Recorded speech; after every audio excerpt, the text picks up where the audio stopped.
know this lady. She's really beautiful. She's kind, loving, thoughtful, faithful, loyal. Basically, all the good stuff that most men would call the entire package or the total package. She got together with this guy a few years ago and they had a whirlwind romance. They are still together today. It was hot and heavy right out the gate, and even though things progressed very fast, save for the occasional eyebrow-raising occurrence, the relationship was too perfect for her not to give into. So, she let it happen, despite her better judgment to pace it. A few months into the relationship, she began to notice the temperature cool down significantly. As is typical of women, her intuition kicked into high gear, and with it, along went her anxiety. She was intermittently assured by her husband, well, then boyfriend, that nothing had changed and that he was either just busy with work or going through a rough patch that he needed time to come out of on his own. But the heat in their relationship had cooled down for sure. She felt it. She knew it. This man who had once filled her entire life with himself was systematically removing himself bit by bit from her, and she was watching the building crumble right before her eyes, and it seemed like her best efforts were not enough to do anything about it. He was still physically present. After all, they got married. But it felt like she was the only one in the world of their relationship, and he was nowhere to be found. When she would try to have conversations with him about how neglected she was feeling, his response would either be nonchalant towards the pain she was expressing, dismissive of her feelings, invalidating of her experience, or he would completely shut down, and it would be like she was talking to a wall and she couldn't get through to him. By the time they had come to the 2-year mark in their relationship, she was a shadow of her once vibrant, bubbly self, and directed what energy she had left into constantly reaching out and trying to connect with this man, who seemed to be using all of his energy to disconnect from her. She's been left dealing with the absence, the emotional and mental absence of a man who only a short while ago so completely enveloped her in his intentional, certain, and secure presence. Let's get into today's episode. Does she like me? Was that a date or a hang? Is she single? Wait, what are we? Is it too soon to say I love you? Should I call him now or should I just wait? Maybe I should wait. Wait, should I let her go? Why did he just ghost me like that? Wait, can't we work it out? Is he an F-boy? Is she toxic? We hooked up. Why is he saying we're just friends? Let's face it. Relationships are the best thing when they work and a nightmare when they flop. You're recklessly giddy when Cupid's arrow sticks you in the arse and a nervous, pain-filled wreck when he comes to take his love away. There's hardly anyone who cannot relate to the dizzying highs and debilitating lows of relationships. We are naturally wired for connection, so when that's messed with, it can make us feel crazy. Enter Bambazeled. On this show, we help you figure out if you are being bamboozled by your bae. That's it. Nothing else, nothing fancy, just a real, raw, honest to heavens, and hopefully helpful take on the best to the worst of relationships and everything on the spectrum in between. No topic is off limits, no situation is too taboo or embarrassing. Give us everything.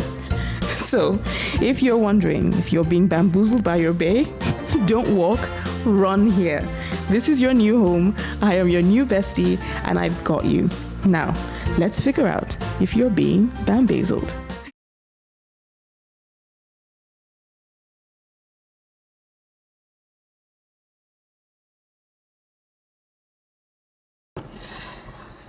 Welcome back to the show, everyone. Thank you for hanging in there with us. We took a 1 episode long hiatus. We didn't post our Thursday episode last week because I've been having some technical difficulties, and I'm hoping now I've sorted them out. And sometimes life just be lifing. It just happens where you can't control everything, and sometimes you just have to give in, let go, and let God or let universe or let whatever it is that you believe in fix things. So I went through that like over the last week with recording and figuring it out. But thank you for sticking with me. Thank you for those of you who have DM'd to ask when the next episode is going to be aired. We're doing it today. So happy Valentine's Day to everyone in arrears. I hope we all had a good Valentine's Day. Something I need to say about Valentine's, though, I think that a lot of people place so much importance on the novelty of the day and the pageantry of the day. So that's the ceremony. What's the word? The activities of the day, right? And sometimes that can make us anxious, especially women. We're expecting gifts from our boyfriends or our husbands. We're expecting love and whatever. I think that we can sometimes forget that it's just a day, first of all. And what is more important is that you are with a person and you are the sort of person that, people who are expressing love to each other daily, as much and as often as you can, and you don't wait for one day to do it. Some men wait for one day, they do everything that one day, and they disappear for the rest of the year.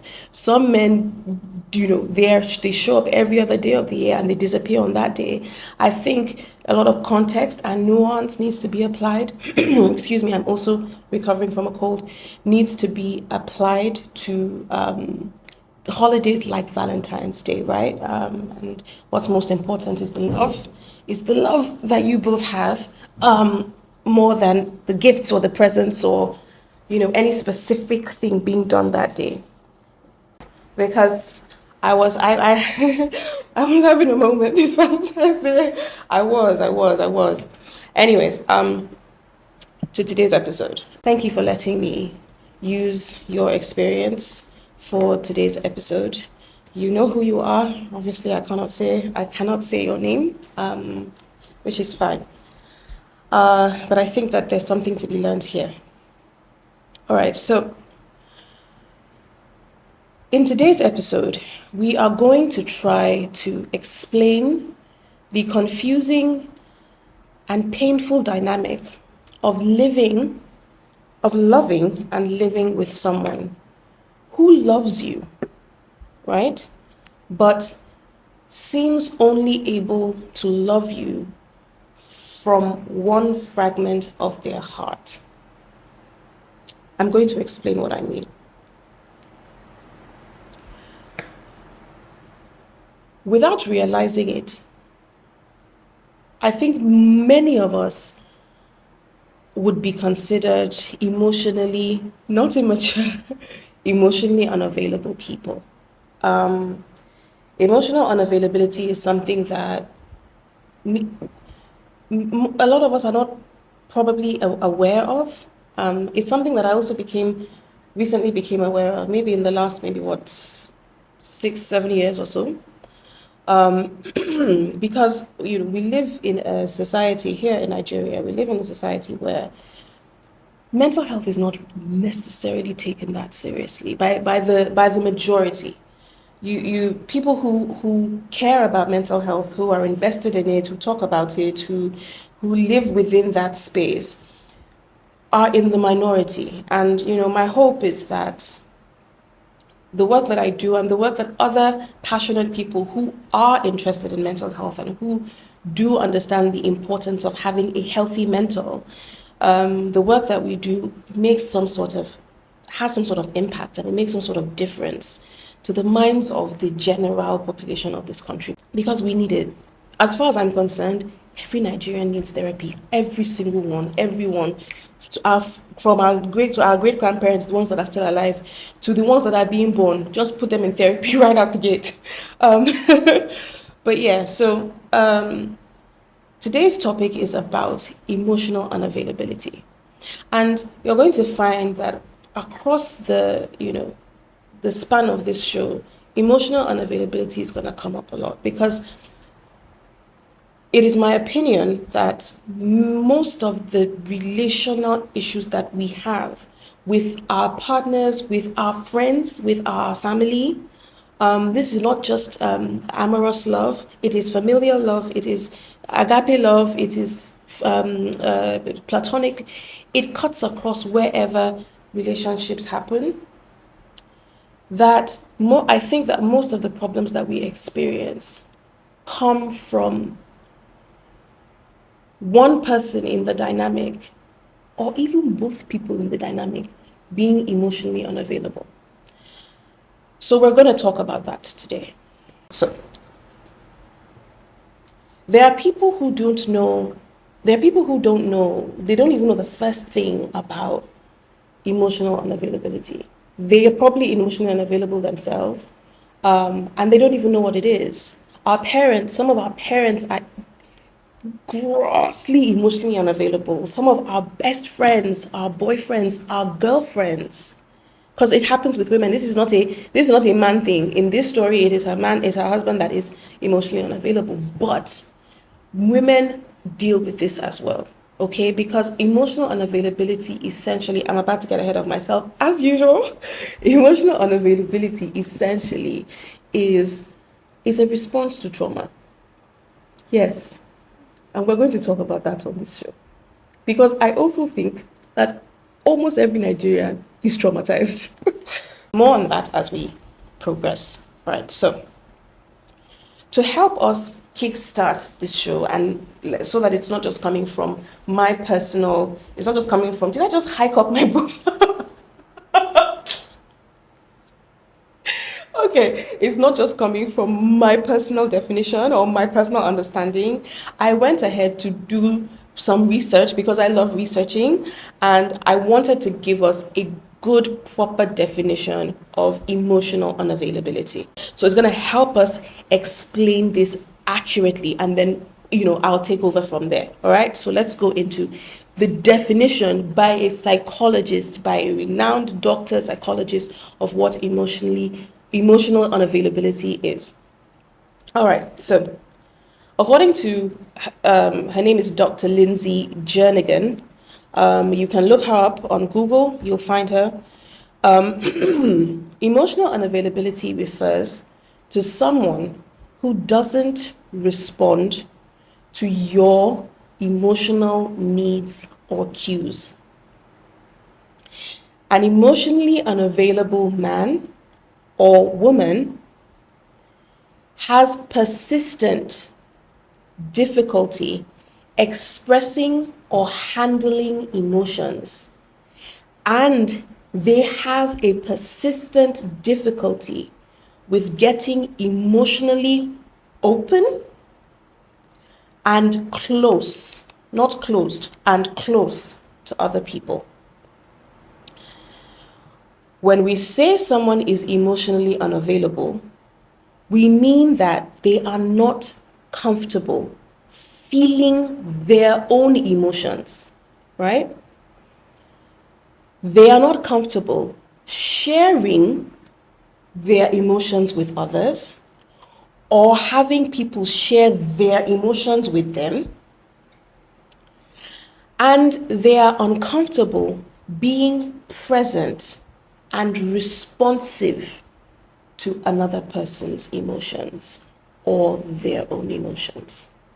That is the definition of emotional unavailability. Now, hearing that, I don't know if just from that definition, some of us are going, could that be me? Or could that be my person? Could that be my sister? Could that be my mom? Is that what that's what my dad's issue is? Is that what my friend's issue is? If you are wondering, if at least your curiosity has been piqued, then stay with me for the rest of the episode, because I guarantee you by the time we are done, you're going to know for sure if you are struggling with emotional unavailability, or if you are dealing with someone who is, and what you can do about it. Okay? All right. I want to discuss some of the ways that emotional unavailability shows up, what it looks like, right? Because it's one thing to have a definition, it's one thing to have words in your head or in your mind. It's another thing to know what it looks like so that when you see it, you can recognize it, right? Okay. So, what are some of the ways that emotional unavailability presents? Or a person who is emotionally unavailable, what are some of the ways that they present to others or present to you? These are some. It's not an extensive or exhaustive list. Me and this chair. It's not an extensive or exhaustive list, but it's a pretty good list. So here are some of the ways. They can seem standoffish in general. Standoffish, what some of us would call, you see, I'm already doing with my face, like haughty, snobbish, removed. Do you know what I mean? Almost like removed and from an elevated position. It's like, I'm here and you're there. So they seem quite standoffish in general, right? Another way they present, they find it challenging to talk about their feelings, even if you ask them about their feelings or try to share your feelings with them. What do I mean? Most of us might not realize that when we are talking to people, we are talking about our doings. We're not talking about our feeling or our being. So, do you know someone when you're having a conversation with them, they are contributing, they are present in the conversation, but they're only talking about the matter. They're not talking about their experience of the matter. And deeper so, they're not talking about how the matter affected them from a feeling standpoint. So they're not able to identify their feelings of that experience, but they can speak about the experience. So, let's say you were in a place where you were in a maternity ward, and a woman gave birth, and it was a very, very, very, very, very stressful labor. And you, the emotionally available person, you could feel the pain that she was feeling, even though you were not going through the pain. When you're talking about that experience, you would be talking about it from the point that of not just that she gave birth or she had a stressful birth, but that it affected you, it touched you, what she was going through, because you are connected to your emotions. And because you're connected to your emotions, you are able to witness and understand another person's emotions, right? An emotionally unavailable person can say she had a stressful birth. It was a tough delivery. But that's where it ends. So they find it challenging to talk about their feelings. They can talk, but they can't talk about their feelings. And even when you try to draw that out of them, like, how do you feel? If you want to test it, one of the ways you can test it is, don't ask this person what is going on. Ask them, how do you feel about it? They're stumped. They can't talk about it. They can't. The conversation usually ends there because you'll find out why as the episode goes, but the conversation usually ends once you ask them, how do you feel? How are you feeling? How did this make you feel? They log off. And if you do the same thing with your feelings, they also log off around your feelings. Emotionally unavailable people don't meet you at the place of emotions because they don't know how to. They avoid certain topics or situations that involve emotional expressions and find ways to deflect, that is, to completely push that conversation or situation away, or logicalize their way through their emotions and the emotional expressions of others. I'm going to tell you guys a story. You know, I like telling you guys stories. I lost someone that I loved dearly. I mean, just loved dearly with my whole entire soul. This person is so precious to me, right? This person is so precious to me. So precious to me. And anybody that knows me, like actually knows me, knows that this person really honestly is a huge part of my life. A huge part of my life. A huge part of my life. I love her to bits. And unfortunately, you know, she transitioned from this world, you know, and has gone on to the place that people go when they leave here.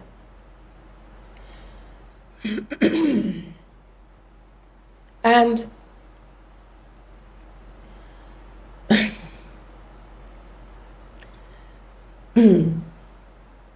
it's fine. We're human beings, are emotional beings, and we feel things, and it's okay to feel things. Anyways, so I knew someone at the time of this person's passing, and she called me. Well, she didn't call me, but I ended up speaking with her on the phone. And this is an example of what an emotionally unavailable person would do. And so when I spoke to her on the phone, I was crying. Literally, if you can cry blood, I would probably have done it that day. I was weak with despair and just wailing. And this person said to me, sorry, Pele. The next thing that this person said was, because when it happened, I was not physically with the person that passed away, and I was traveling, I was working, and I was away. I was out of the country, so I wasn't present with her. And so the next thing that she says, after telling me sorry a couple of times, she's like, "But what are you still doing there now? I would have expected you to get on a plane and start coming back. What are you still doing there?"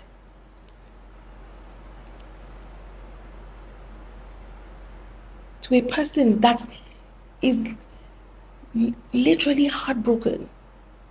That was the response that this person gave. Even if what she was saying made sense, the timing was absolutely abysmal. Because you don't say that to someone who is literally on the verge of probably dying themselves just from the sheer heartbreak. But you see, you can say that if you are the sort of person who is detached from emotions, because you cannot understand this person's emotions. You know what has happened is bad, it's sad, it's unfortunate, but you cannot feel the depths of this person's despair. Because if you can feel the depths of the despair, you would be able to meet them there, as opposed to having them meet you at the logic. You would meet them at the emotion. Do you get? That's an example, right? Okay, so this is a true life story. So this is to give you proper examples of what this actually looks like, okay? All right. So these are just some of the ways that an emotionally unavailable person would probably present. These are just a few. It's a lot more, and we'll get into that. But just for us to start, these are some of the ways that if you have people in your life who seem to be super pragmatic, super logical, it's about what it is, it's not about what it feels like. They're not able to deeply empathize. They're able to sympathize, but they're not able to empathize. They're probably emotionally unavailable. Okay? So, if you have been with someone who seems impossible to reach, there is a way that you can reach a person.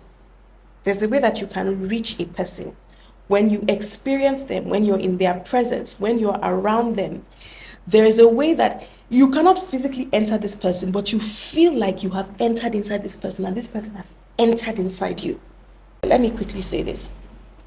Human beings are made up of, this is my opinion, of a number of bodies. We have our physical body that encases our mental body, our spiritual body, our emotional body, right?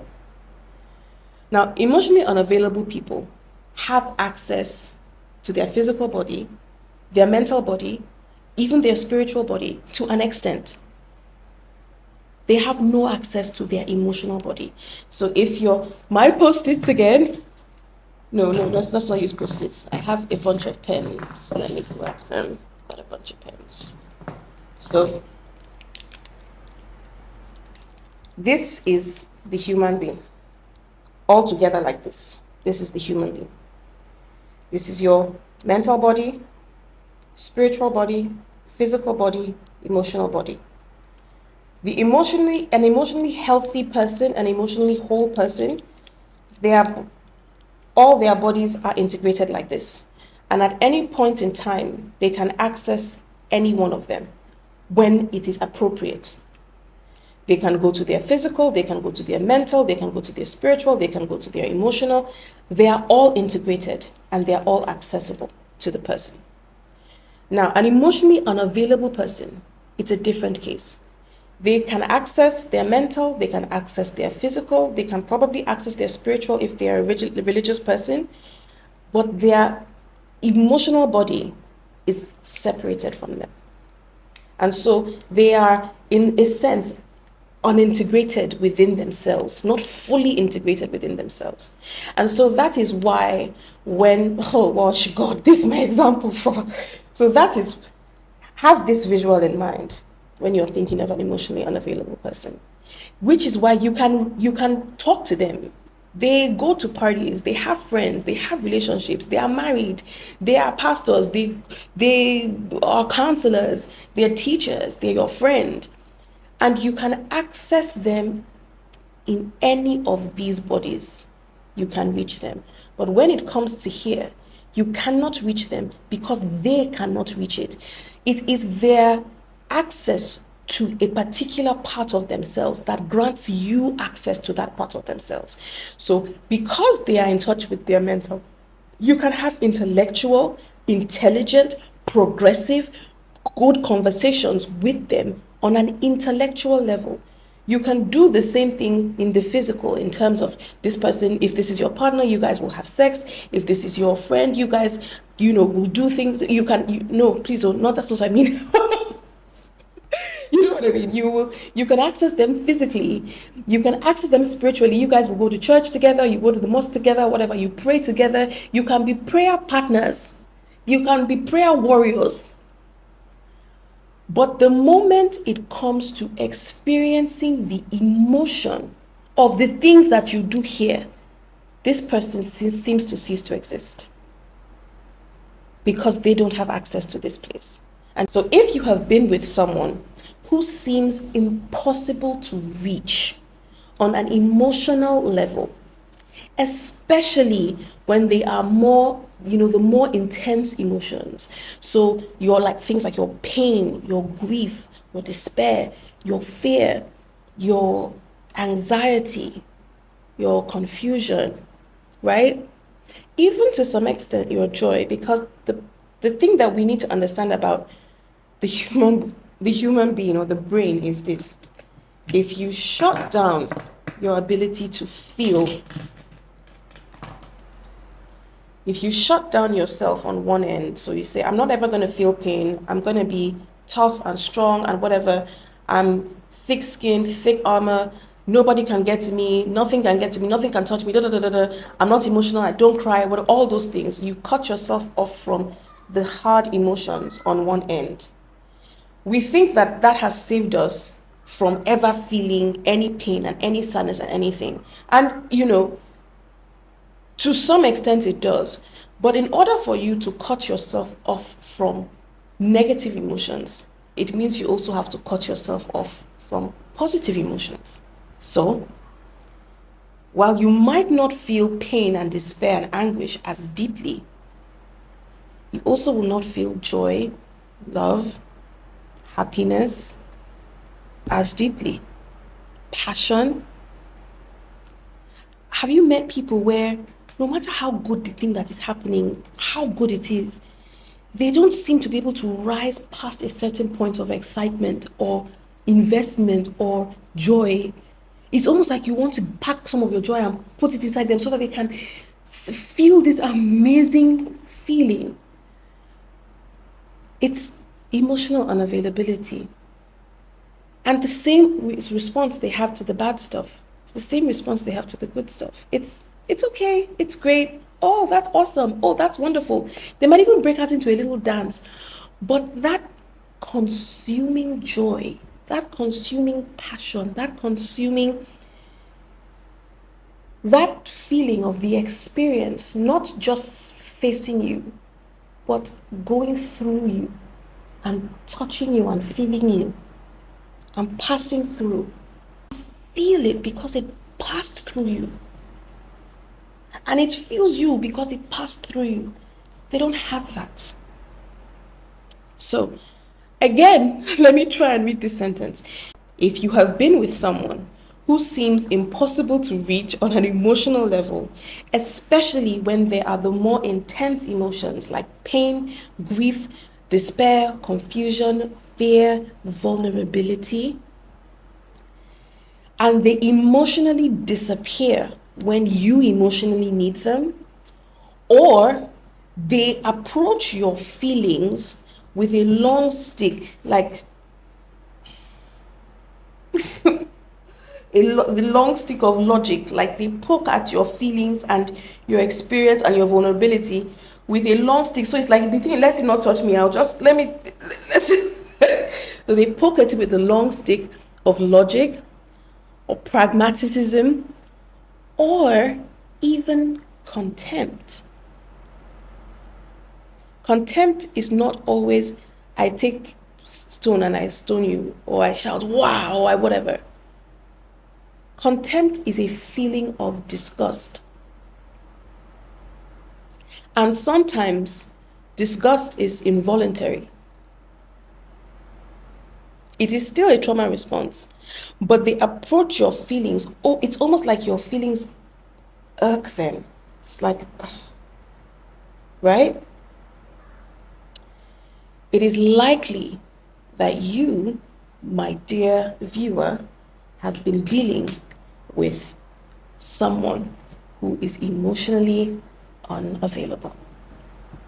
So, people think that this is an issue that affects only men, and that is the farthest thing from the truth. The reason that we think that emotional unavailability is a male gendered problem is because men have received messages, consistent messages from childhood that vulnerability is weak.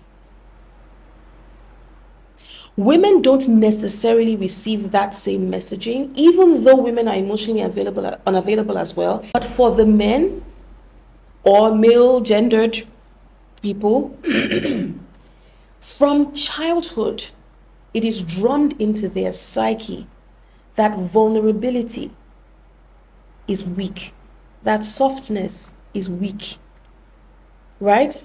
And vulnerability can only be found in your emotional body. You cannot find vulnerability in your mental, you can't find it in your spiritual, you cannot find it in your physical. That's not where it lives. It lives in your emotional body. And so imagine a human being is born like this, all integrated, we come complete. And during the course of a man's life, from childhood, hey, God have mercy. You know what? Let me use another one. God, what is happening today? I am all over you, please. Don't help me. All right. So a human being is born like this, fully integrated. Just so you know, I'm of the opinion that we come to this earth perfect. We come perfect, whole, complete. We are not worried about weight. We're not worried about looks. We're not worried about height. We're not worried about size. We're not worried about money. We're not worried about self-esteem. We come complete. So all bodies integrated, right? And then as the boy begins to grow, this is our emotional body. This is our emotional body now. As the boy begins to grow, he is celebrated when he engages with his physical. He is celebrated when he engages with his mental. Spiritual, neither here or there. And that is one of the reasons why a lot of men think it's the woman that should be the spiritual strength in their relationship. The woman should be a prayer warrior. The woman should be able to fast and pray. The woman should be, because men are also not necessarily encouraged to develop their spiritual bodies, right? But more so than that, they are not only are they not celebrated when they engage with their emotional body, they are punished, they are shamed, they are picked on, they are laughed at, they are scolded. Why are you crying? What is making you cry? Don't you know you're a boy? Don't be a sissy. Boys don't cry. And every time that happens, this body that was integrated like this separates a little bit. Every time he engages with his emotional body, and the response to that is anything less than positive, he disengages. Engages with the emotional body, it brings pain, disengages. Engages with the emotional body, it brings shame, disengages. Disengages, disengages, until you have a teenager, a young adult, or a full-grown man who is integrated in every other place except here. And so this is how a lot of men are walking around this world, completely unable to access their emotional bodies because of the messaging that they received during childhood or from childhood. Okay? This is why we think this is a male problem. It is not a male problem, but we're talking about that now. We'll go into the female aspect, but this is why we think that it's a male problem. So, men receive the messages from childhood that vulnerability is weakness. And this rhetoric is culturally reinforced everywhere they go. On the playground, it's reinforced. You get pushed, you hit yourself, you scrape your knee, you shouldn't cry. Tough it out. You're a boy. Don't talk about your feelings. Just fight your way through them. They push you, push them back. Don't go crying to your mommy. Oh, are you a wah wah wah? Are you a little baby? Things like that. Why are you crying like a girl? Why are you talking like a girl? Those are the messaging. That's the messaging, that boys receive. And so, in response, they separate themselves from their emotions in an attempt to live up to the cultural, gender-specific expectations of men. Children learn human beings, we learn in multiple ways, but I think one of the ways that we learn the easiest, that we assimilate information and take it and keep it, is through the reward system. The reward or lack thereof that follows a certain behavior either instills that behavior in you, it tells you continue doing this thing, or it tells you stop. So if I don't have a son, I don't have a child, I'm not married and I don't have kids, but if I had a son and he comes to, I have a son and a daughter, my daughter scrapes her knee and she's crying and she's running to me, and she comes and I cuddle her and I hug her and I clean it and I kiss it and I say, oh, sorry, my little baby, and I give her a lolly or I give her something. She learns that when I'm hurt, first of all, it is okay for me to cry. It is okay for me to be in pain, but most importantly, it's okay for me to take that pain to someone else because I will receive comfort. Now, if my son has the same experience and he comes to me and I say, and he's crying, and I say, oh, come on, don't cry, don't cry, don't cry. You're a big boy. You're a big boy. Aren't you mommy's big boy? Big boys don't cry. Oh. I don't have to shout. This is not necessarily the negative messaging or the aggressive messaging, even in the things that we think are good and encouraging. Big boys don't cry. Aren't you mommy's big boy? Come on, don't cry. Oh, I'm telling him that for him to be mommy's big boy, he has to not cry.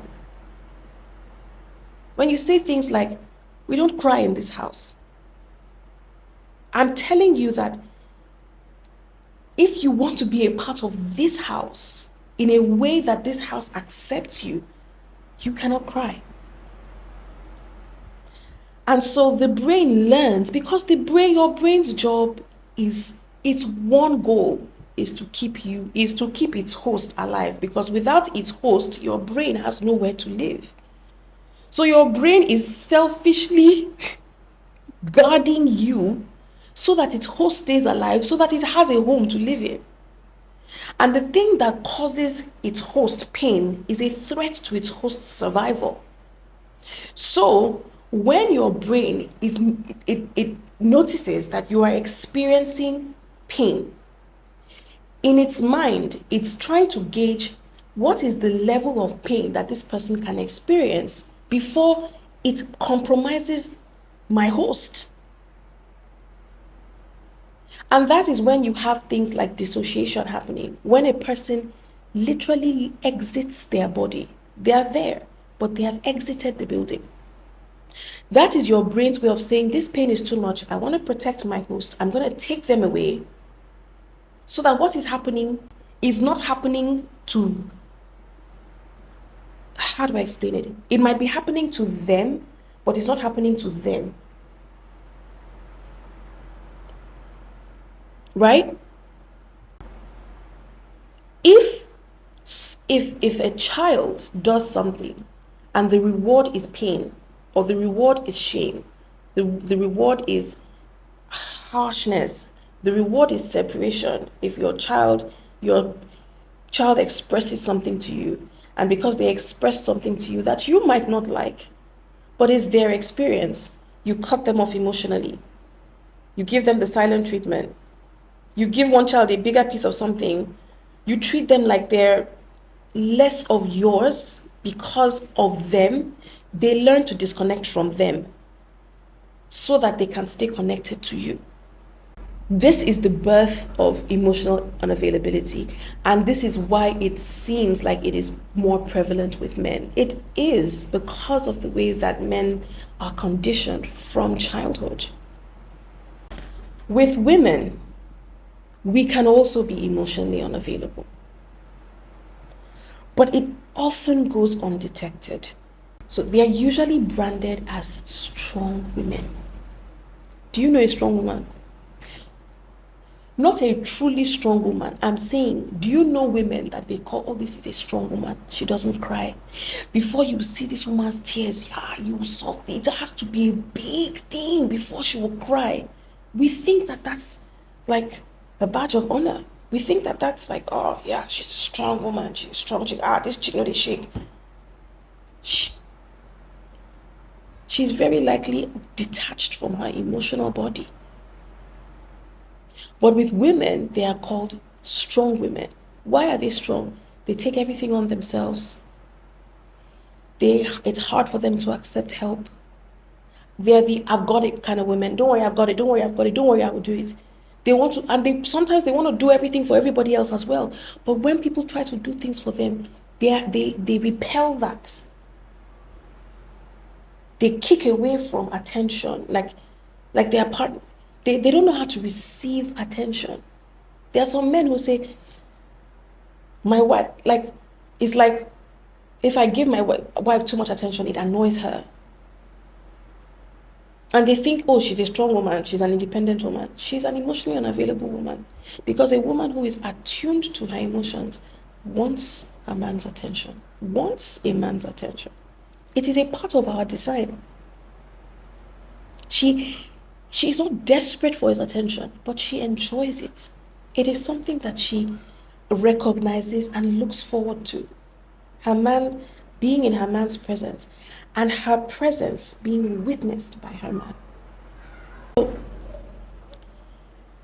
they are usually branded strong women because they are not emotional. They don't cry anyhow. They don't whine. They're not clingy. They do everything by themselves. They are independent women. The definition of an independent woman has been corrupted by men and women who are emotionally unavailable and who punish people who are emotionally available because they don't understand how to be that way. And so they brand themselves as strong and they brand the emotionally available people as weak. And it's the opposite. Because emotional unavailability is a very palpable weakness. It is. Let me tell you something. People who are able to feel their feelings are not only able to recover from the bad stuff, they are less afraid of the bad stuff because they know that they can recover.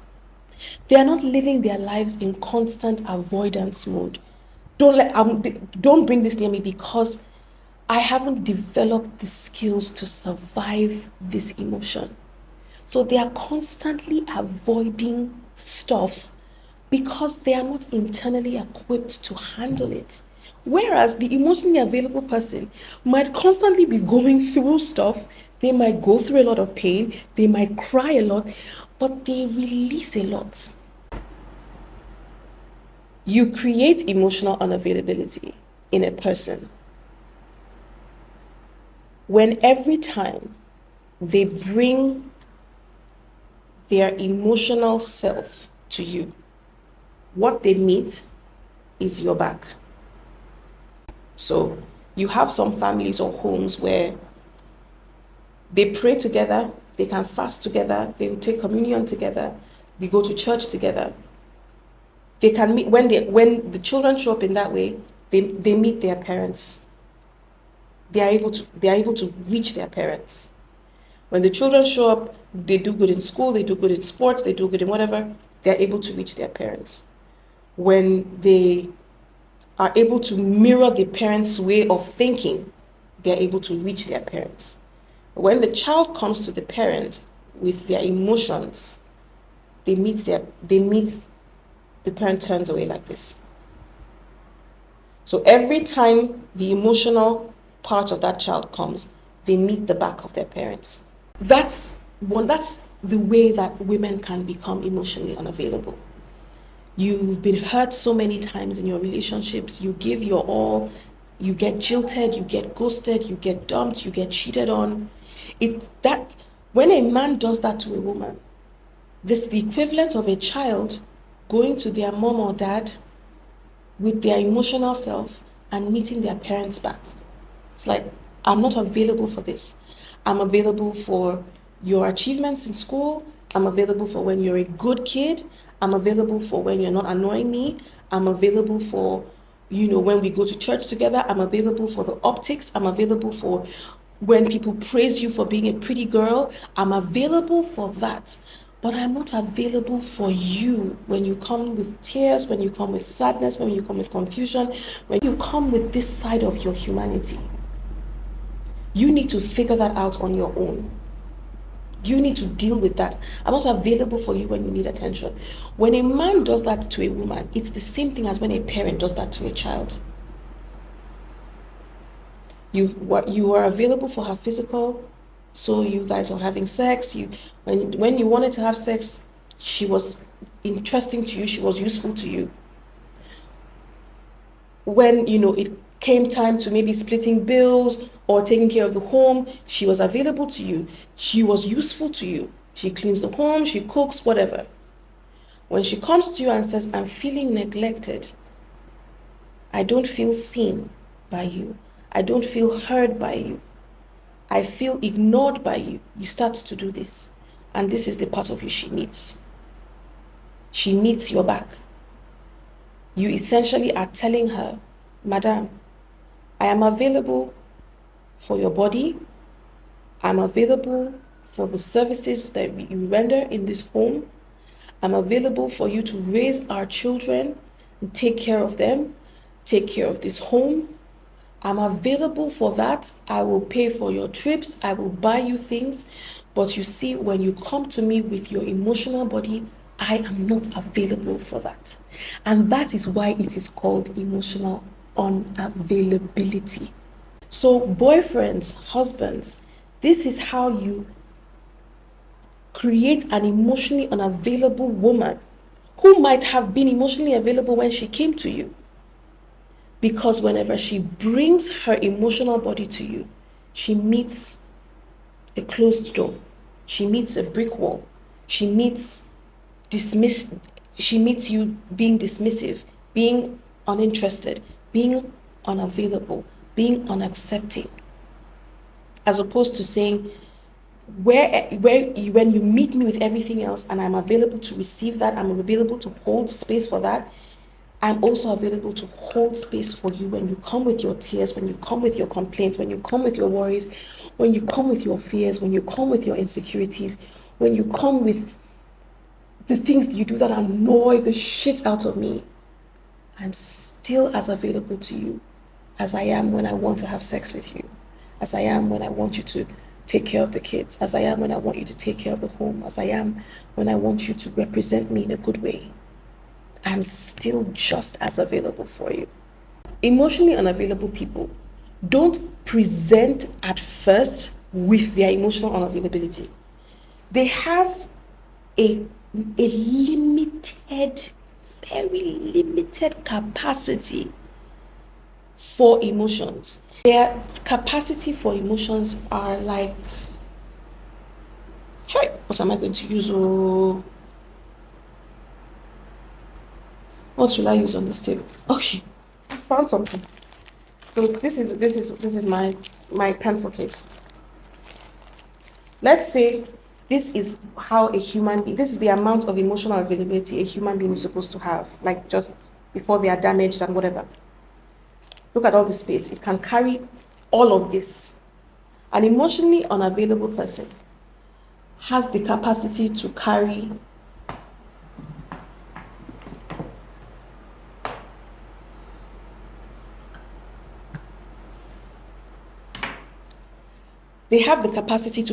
what would fit inside here. Where the human being was created to receive and be able to hold this much, the emotionally available person can probably hold this much. Depending on how terrible the emotional unavailability is, they might not even be able to hold this much. They might not. When you meet them, you who has access to your emotions, you think that you're going to be able to meet this person on every level. You're going to be able to meet them. So when you meet someone at first, you guys start to rap. You guys have have good rapport. It's interesting. You guys have conversations, because when you first meet someone, you don't present your being. You present your doing. Does that make any sense? So when you meet someone, you're talking about what you do. So what do you do? Where are the places that you've traveled to? What do you like to travel? Like, what are the things that you enjoy? You are talking about the things that are on the surface. This is my job. This is how long I've been working here. These are the things I've achieved. These are the things I want to achieve. These are my goals in life. Those are the conversations you're having. So when you meet someone at first, it can look like you are connecting with this person, because the emotionally unavailable person is able, remember, they are able to access their mental, their spiritual, their physical, right? So you can talk about God, you can talk about church, you can talk about doctrine, you can talk about theology, you can talk about all of that. They'll meet you there. You can talk about work, you can talk about their achievements, you can talk about their goals and dreams. They will meet you there. You can talk about the things they like to do, like, oh, I'm an outdoors person, I like to be outdoors, I like to travel, I like to whatever, I like to run, I'm into sports, I play tennis, I play badminton. They will meet you there. So by the time you're having these conversations, it feels like you're connecting with this person. You who knows that there is still one more place that you're going to come and try to connect with, you don't see any red flags at that time because you don't know that this person is not fully integrated. You only know that, and this is why a lot of people end up marrying or dating emotionally unavailable people, because you spend a lot of the time that you're courting engaging with these parts of them, and they show up. So you don't think anything is wrong until you who has connected with this person on all these three places or spaces figures, oh gosh, this person is amazing. Now I'm gonna try to engage them from my emotional body. And all of a sudden, you who is emotionally available tries to talk to someone who is emotionally unavailable, or tries to connect with someone who is emotionally unavailable, and it's like jumping off a cliff. There's nobody there to catch you because they're not there. They're not there. The emotional body is not there. And you come, sorry, let me go back to this. So you come to them with your emotions. Meanwhile, this is all they have the capacity for. And so you pour. And you pour. You know that it will take literally maybe less than 1/10 of this to feel this. And by the time you have filled this, they are done. They don't have space anymore. They don't have room anymore for your emotions. That's if they even had any to begin with. But you still have all of this left. You still have, excuse me, all of this left. And so you want to pour more, but there's no room. There's no room. So you have spillovers. Those spillovers is what it looks like when you people constantly fighting about, why don't you talk to me? Why won't you listen to me? Why don't you spillover? Because you're trying to pour your emotions into someone who you think has the same capacity to receive as you have. Meanwhile, you're working with this much and they're working with this much. It's not the same thing. Right? So, at first, they don't give off any reason for you to doubt that you should absolutely 100% hell yes be with this person. Why not? They're interesting, they're exciting, they're engaging, they're ambitious, they're going somewhere, they want something for their life. They see me. You think they see you because you guys are able to connect spiritually, mentally, and physically. But you are not fully seen or truly seen if you are not able to connect emotionally. And many people are in marriages or relationships where they are only connected on these 3 levels, they are not connected here. And some people have resigned themselves to fate. Some people have said, well, this is my lot in life. Some people think it is normal. You have people saying, well, nobody is perfect, which is true. Or this is just what marriage is. After a while, it just gets, bleh. That's all it is.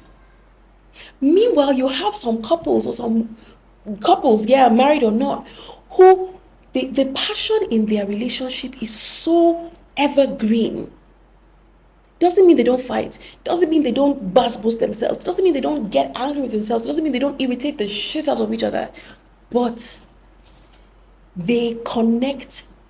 They are fully integrated people that connect on all levels.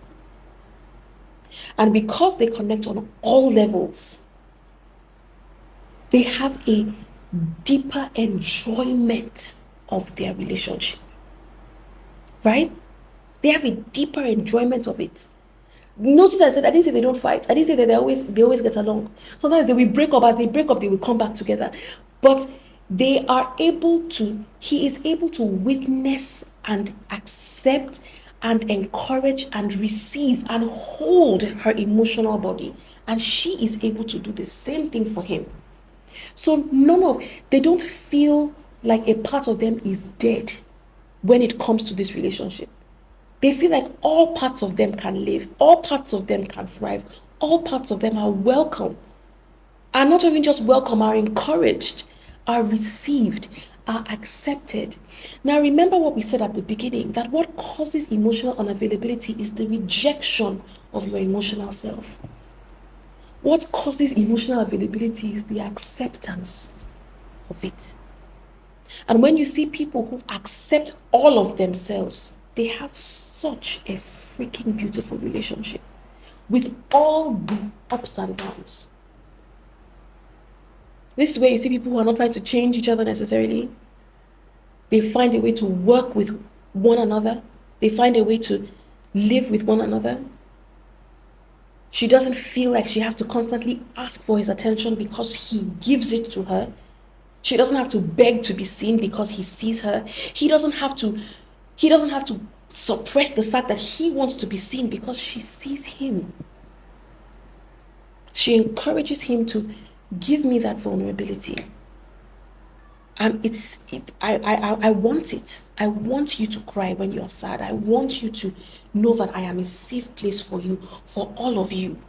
And the world might tell you that being a man means going it on your own. Being a man means struggling and suffering by yourself. Being a man means don't cry. Being a man means, all you are good for is to provide money and protect.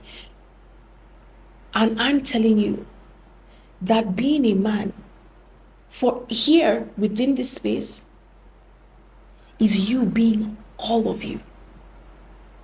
There is space here for your intellectual, for your mental, for your physical, for your spiritual, and spiritual does not mean Christianity, it means your spirit body, and for your emotional body. I'm here for all of it. Thank you all for coming here to spend this time with me today. When emotional unavailability stems from attachment issues or unhealthy relationship patterns, it can help to learn more about what healthy relationships look like. One way to study healthy relationships involves spending time with other people who are in healthy relationships. Think of friends whose relationships you admire and talk to them and ask them how they do it. Observe them. Observe how your friend treats his wife that makes her connect with him and has made their relationship last for years. Observe how your sister treats her husband that has made them have a good relationship and has made their relationship last for years. Sometimes you cannot learn from just reading. You have to learn from actual field work. Get in the field and experience what a healthy relationship feels like, then take that experience and go and apply it to your own relationship. Pay attention to how they interact with their partners. Pay attention to what they do with their partners. Pay attention to how your partner responds when you show up in an emotionally healthy way. Collect that feeling and keep it so that you remember how sweet it tastes when your partner is happy with you. And recreate that experience. That is what love is. It's not butterflies in your stomach. It is constantly, consciously choosing every day to create a good experience for the person you have chosen to do your life with, and vice versa. I hope today's thoughts have been somewhat helpful for you. If you have a story that you would like to share with us, if you have an experience that you need some clarity on, or you would like this show to treat, please write to us at bambazeled@gmail.com. Bambazeled is spelled BAMBAZELD baezled@gmail.com. Your stories, your experiences will be treated with the utmost respect for your privacy and your vulnerability. Please know that you are safe here. Your questions and your comments, please keep them coming. I have received a few. We haven't yet started our lives on Instagram on Saturdays, but we will start them very soon. We're hoping to start that next month. So stay tuned, because in March, we're going to be meeting each other live every Saturday at 7 p.m. I'm gathering the questions that I've gotten so far. Please keep them coming. We will answer questions every Saturday at 7 p.m. on Instagram Live starting in March. So keep your questions coming in. Send them to the same email address, and your questions will be collected and answered in real time. It's important that I state that this show is not a substitute for professional medical or mental health advice. I am not a therapist. And if you have issues that you want sorted out, please speak with your health care provider. On this show, we have discussions, and I share my thoughts and opinions, and you share yours. And we hope that we can build a better life for one another through doing this. But it is not a substitute for professional medical mental health advice. If you listen to this show on the podcast platforms, that's your Apple, your Spotify, Google Podcasts, and so on, I would like to ask a favor of you. Please subscribe to the show, follow the show, and leave a review. It helps the algorithm, it helps the show get out to more people. And if this show helps you in any way, then it's possible that it will help others. So please do me a solid and share with your family, with your friends, or anyone that you think it would benefit. Subscribe if you're watching on YouTube. Like, share, comment. Every little bit helps in getting this out to the people who need it. Thank you. All right, you know what time it is? Sign off with me. In life, we can do better or we can do worse. Let us try to find ourselves in the former more than we are in the latter. Stay safe out there in these relationship streets. Make sure that you are not bamboozling or being bamboozled by Bay. I will see you again in the next episode. But until then, let love guide you always. Bye for now.